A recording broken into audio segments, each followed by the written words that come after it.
আমি শুভদীপ, আমি অঞ্জনা দত্তের ছেলে। আমার মায়ের টোটাল নি রিপ্লেসমেন্ট হয়েছে দুটো পায়েতেই ডক্টর মুল্লাজি স্যারের আন্ডারে। আমার মা গত 2 বছর ধরে হাঁটুর সমস্যায় খুবই ভুগছিলেন। সাধারণ কাজকর্মের জন্য যেটুকু চলাফেরা করা সেটুকুতেও খুব কষ্ট পাচ্ছিলেন। আমি যেহেতু এখানে থাকি না, তাই আমার চিন্তাটা অনেকটাই বেশি ছিল, এবং লাস্ট 2 বছরে যেভাবে ডিটোরিয়েট করেছে সেই জন্য আমরা মুল্লাজি স্যারের সন্ধানটা পেয়ে আর দেরি করিনি।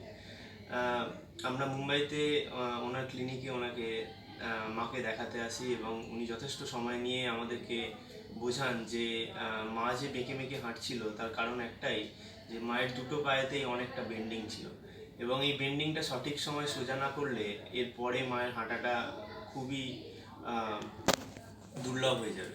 তো সেই জন্য আমরা আর দোনামোনা করিনি, আমরা স্যারের কথা মতোই দুটো পাই টোটাল নিউট্রিশন করতে রাজি হই, এবং স্যার এবং স্যারের টিম খুবই কোঅপারেটিভ, এবং স্যারের টিম সবসময় মায়ের যে কোনো প্রয়োজনে খুব শীঘ্র রেসপন্স করেছে, এবং মায়ের প্রথম কদিনে যত রকমের ব্যায়াম, 3 থেকে 6 রকমের ব্যায়াম আছে, যেগুলো খুবই সিম্পল হয়তো দেখতে, কিন্তু সেগুলোকে সঠিকভাবে করাটা খুবই জরুরি।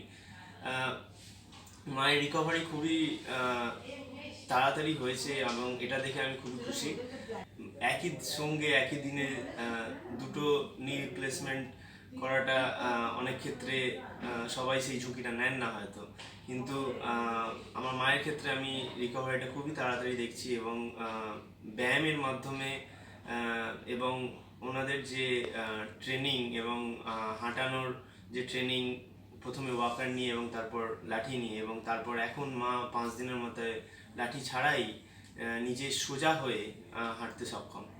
এখন মা যে সেই বেঁকে হাঁটা এবং সেই হাঁটতে গিয়ে পেন অনুভব করা, সেটা এখন আর বলতে গেলে নেই।